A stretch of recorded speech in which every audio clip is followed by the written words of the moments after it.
Morning. The doctor is in. This is Dr. J.R. Dixon and the Dixon Self-Help Channel. I hope everyone had a wonderful Thanksgiving. I did myself. I broke all the rules when it comes to eating, but I really enjoyed myself. I hope you did as well. And I hope all is going good for your family. Well, this morning I'm back. Let me give me a drink of coffee though. Yeah. Let me open this job up a little more. I'm not getting it. Very good. This morning I'm back to my usual. I'm going to hit you right at the core of your reasoning. And we're going to try to enlighten. Very controversial subject today. I want to talk about the black community. The black community. And I tell your pastor to look at this video. Tell your apostle, your elders to look at this video. Tell your bishops to look at this video. Tell your council members to look at this video. Because I'm going to hit it right at the core. Not because it's no secret, these black communities, and let me do my classic, please don't be mad at me. Please don't be mad at me. You have my interests at heart. You do.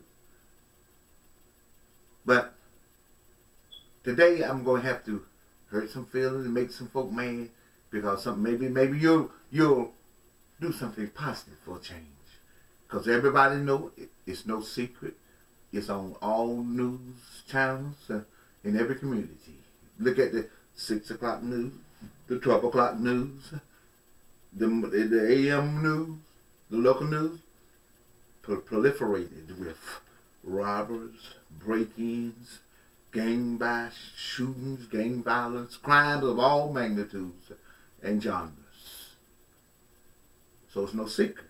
So that is why, that is the motivation behind my this dissertation today. But the black community. The black community place of so much. There's so much positive good that could come out of it.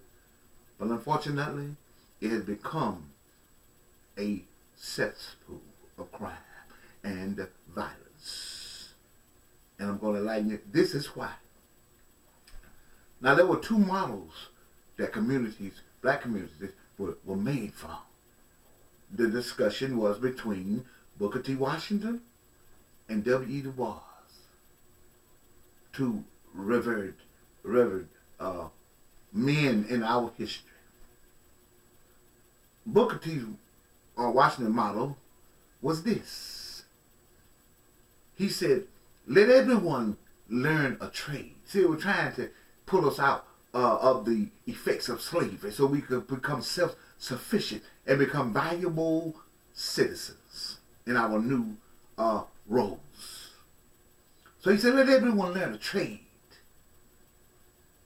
And then, by having a trade, we could become self-sufficient, take care of ourselves. Well, on the other hand, W. Du Bois had a radically different opinion. He said, educate 10% of the race. Give them a supreme education.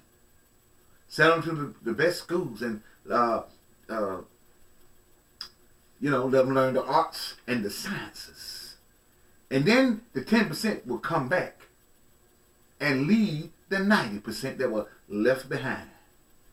Well, they adopted Mr. Du Bois' model. And guess what happened? They sent the 10% off to get an education, but they didn't come back. No, they got the education, and didn't come back. They went elsewhere. Do you see what the results is right then? Back then, your psyche is telling you, oh Lord, what happened to the 90? For y'all that can't fill in the blank. What happened to the 90? Uneducated. Scared. Still under the whip of Jim Crow legislation and laws. Horrified and scared to make a move. So that when if we listen to the wise, everyone would have had a trade say. But we made a bad judgment call. They didn't come back. They took advantage of affirmative action, got a good education and Pell Grants. They got a good education and all that. They didn't come back. They didn't come back like they thought they would and give back to the community. But they took it.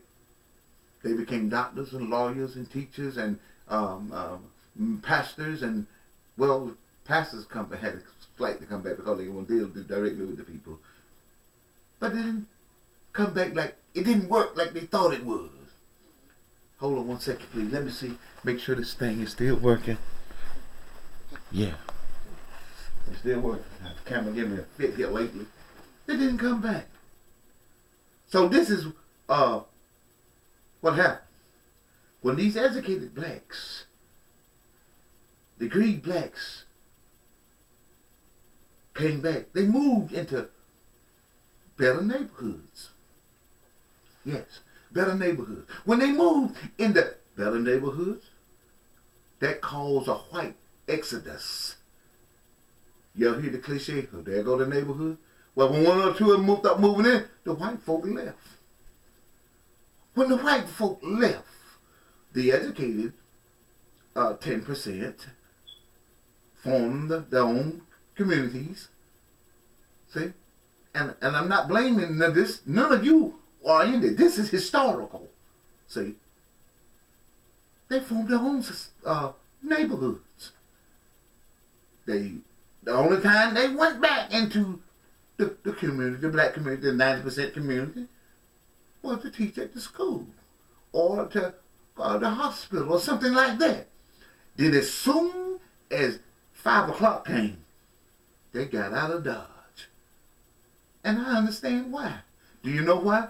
See, listen, brethren, when you have 90% of the populace uneducated, uncouth, and everything, those are the seeds for increased crime, violence, because they had clubs just about on every corner. Yes, they did. There was the juke joints and places like that on reasonably accessible to everyone. So there was nothing for them to do but sharecrop, or if they could find something to work on a farm or whatever. So what they did, these 90%, succumbed to selling drugs and dope and prostitution and all that kind of stuff. Everything negative became attractive as a means of survival, see? As a means of survival, they succumbed to it. You see the flight of the whites, then the flights of the blacks, and that's where the ghetto was formed, first formed, in their primary emphasis stage. Because the white folk left at that time, they left us with very little rights. Segregation was law. Then there was the 10% that got educated and moved into the better neighborhood. Then the white folk left. This created an upper scale black neighborhood. Doctors, as I stated, lawyers, teachers, pastors, etc. Where did this leave the 90%? They left them uneducated. Looting and shooting, clubs on every corner. Drugs, prostitution, high crime rate, killing and drive-bys. Why? Because, first of all, the white flight. Then secondly, the black flight, that's the 10% educated. And from this came the forming of the hood. We see it today, the hood. Now, but I'm not going to be able to get it all in one. I'm going to come back and give some more videos on this. I'm just going to get the skeleton of viewpoint right today. So what we have here, we're left with this neighborhood that's out of control, highly dysfunctional. Looting and scamming and rambling and gambling, drugs on every corner, prostitution and all this stuff. And then when they did form a mayor or a city council or something to kind of govern this model, they were under the influence of either the DNC or the RNC.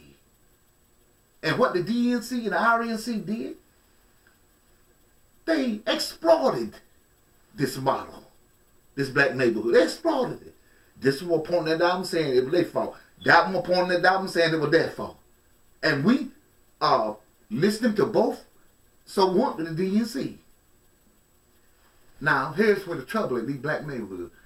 When we went to DNC, we are Democrats. 97, 98%. Because, anyway. But I want to ask you a question. And if you, let me just say, have they helped us any? The answer is no.